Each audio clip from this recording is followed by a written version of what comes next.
صلى عليك الله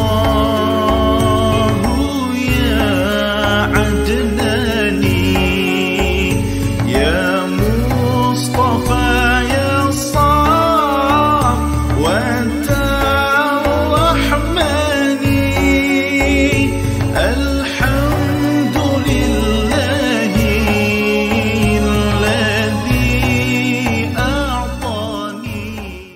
Pada satu ketika, Umar radhiyallahu an bertanya kepada Huzaifah al-Yamani dengan berkata, saudara memiliki rahsia Rasulullah sallallahu alaihi wasallam mengenai sifat kaum munafik. Tolonglah saudara beritahu kepadaku apakah dalam diriku ini masih ada sesuatu yang merupakan kesan daripada sifat munafik itu. Masya-Allah, Umar nak muhasabah diri. Munafik tak tahu. Kadang-kadang orang punya diri tak tahu. Yang menyahaja tu tahu, yang tak menyahaja dia rasa dia qul hal nunabbiukum Kul hanakum bil akhsarina amala. Katakanlah nak aku kabarkan kau tentang orang paling rugi amalnya. Itulah rugi. Dia tak tahu yang dia tak betul. Sangka betul sedangkan tak betul tu namanya munafik. Sama ada kau sedar ataupun tak sedar. Jadi Huzaifah al-Yamani ini Rasulullah ajarkan dia tengok muka orang boleh baca munafik tak munafik. Di sini kita ambil mengetahui segala ilmu, tak itu ya. Segala ilmu kalau kita dengar kita cakap bab bini, awak punya cakap tak ada dalam kitab-kitab hadis yang 6, tak ada. Tak ada kita jumpa itu, tak ada kita jumpa ini. Macam kau dah baca segala hadis Nabi. Sambil Imam Ghazali. Maknanya kau tak ada dalam kitab hadis Nabi, bukan cakap Nabi ke? Bukan cakap Nabi ke? Cakap Nabi macam-macam sumber ya. Macam-macam sumber. Setakat tak masuk dalam kitab itu, tapi masuk dalam hati orang lain.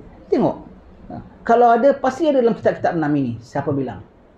Semua ilmu Nabi memang sifatnya tabligh dan menyampaikan. Nabi sifatnya tabligh, siddiq, amanah, fatana. Nabi tidak sembunyikan satu pun ilmu kecuali semua Nabi dah ajarkan. Semua Nabi dah mengajarkan semua ilmu Nabi, tapi Nabi tidak ajarkan semua ilmu Nabi kepada semua orang. Yang ada orang dapat ilmu khusus. Contoh ini Huzaifah. Umar pun tak dapat. Huzaifah dapat. Umar tak bilang Huzaifah kau bid'ah. Rasulullah tak pernah tengok ajar kita semua. Dalam hadis Nabi tak boleh sebut bacalah muka orang cara begini-begini, kau akan nampak tanda dia munafik. Mana kau dapat ilmu? Kau buat Huzaifah, kau buat Huzaifah. Tak ada. Umar pun akut bahawanya setengah ilmu ada pada orang lain, setengah ilmu tak ada pada dia. Nabi tak dia beritahu segala ilmu Nabi, tapi Nabi tidak mengajarkan semua ilmu Nabi kepada semua orang. Jadi kalau kau nampak ilmu, mana ada? Anda tak pernah jumpa, kau tak pernah jumpa, orang lain jumpa. Sudah, kau jangan nak mengada-ngada. Maka Sayyidina Umar minta Huzaifah, kau cek muka aku. Rasulullah dah ajarkan kau tengok muka munafik, test. Ada test munafik tak? Huzaifah pun tengok, dia renung, tengok apa jawapan dia. Ya.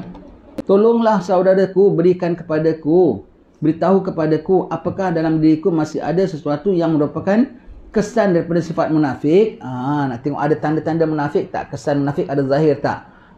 Huzaifah bilang tak ada. Baru dia lega. Lega tu apa? Lega tu lega. Lega ya. Baik. Renungkan apa yang diucapkan oleh Umar radhiyallahu anhu. Bukanlah beliau seorang yang dipandang tinggi.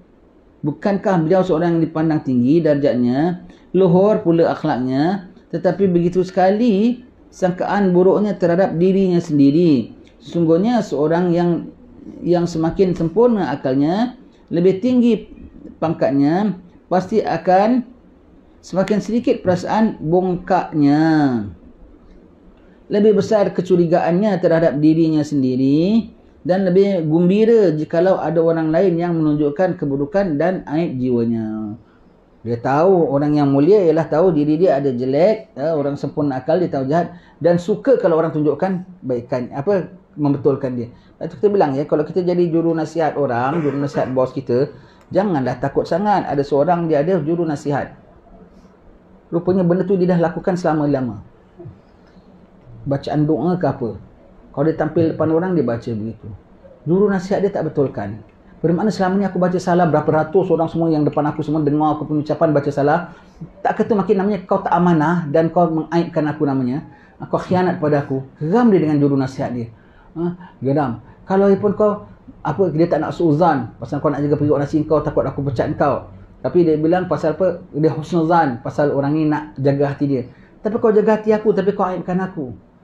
Orang ni pulanya Kalau bos ni pulanya, kalau orang tegur sama dia, dia punya appreciate, alhamdulillah, awak tak biarkan saya dalam silap. Saya ni orang yang tampil depan orang. Kalau silap saya tak dibetulkan, kan selama-lamanya saya dalam silap. Begitu ya. Tu Omar, Omar jujur minta orang betulkan kesilapannya.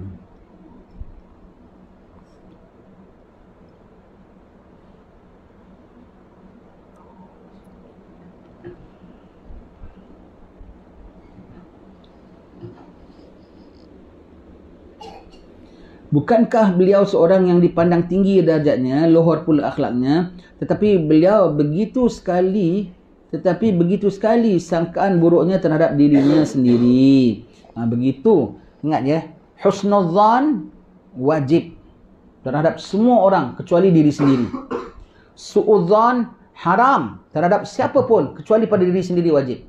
Husnuzan, Fulan macam mana Fulan gini, dia ada sebab lah, takkan tak begitu, pastilah ada sebabnya. Husnuzan wajib terhadap semua orang. Husnuzan terhadap diri sendiri, yalah aku ni tak datang kuliah pasal aku ni nak mendekatkan diri pada Allah agaknya.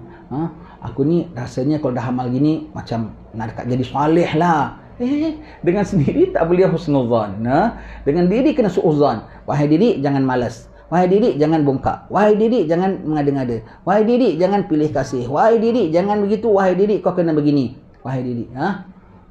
Su'uzan dengan diri, kena sentiasa waspada. Dengan orang, haram. Walau macam mana sekalipun, jangan su'uzan dengan orang. Ya.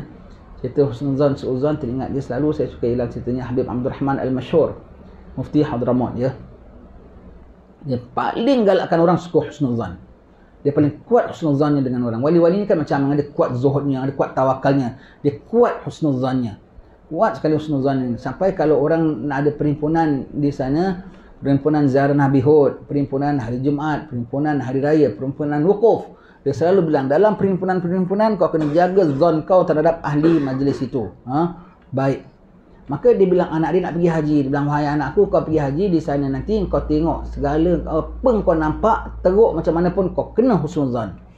Baik bah. Anaknya pergi. Betul kat tempat tawaf nampak orang paling tak senonoh PL. Tak tahulah apa. Orang semua tak suka. Tapi budak ni bapak dia bilang husnuzan. Ada sebab dia buat begini. Dan kalau dia tak sengaja, dia tak berdosa. Husnuzan. Macam-macam dia pasangkan husnuzan. Kali pakcik itu panggil dia, hai anak muda, mari sini. Ada apa pakcik? Pakcik yang tak senonoh tadi.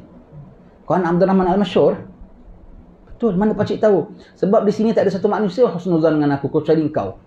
Kecuali Abdul Rahman Al-Masyhur dan kau. Jadi kau ni mestilah anak dia. Pakcik ni boleh baca hati orang lah. Orang husnuzan dia ke su'uzan kan pun dia tahu. Pakcik ni apa? Wali. Wali ya. Jadi husnuzan. Jadi kata bilang kalau husnuzan dengan diri kita tak boleh. Su'uzan. Umar su'uzan. Tengok aku ada munafik ke tidak? Aku ada kejelekan ke tidak? Umar. Begitu ya. Kita terbalik dengan orang semua su'uzan. Jangan-jangan begini, agak-agak begini. Kita, aku bagus, aku baik. Dengan kita husnuzan selalu diri kita. Padahal kita paling tak berguna manusia.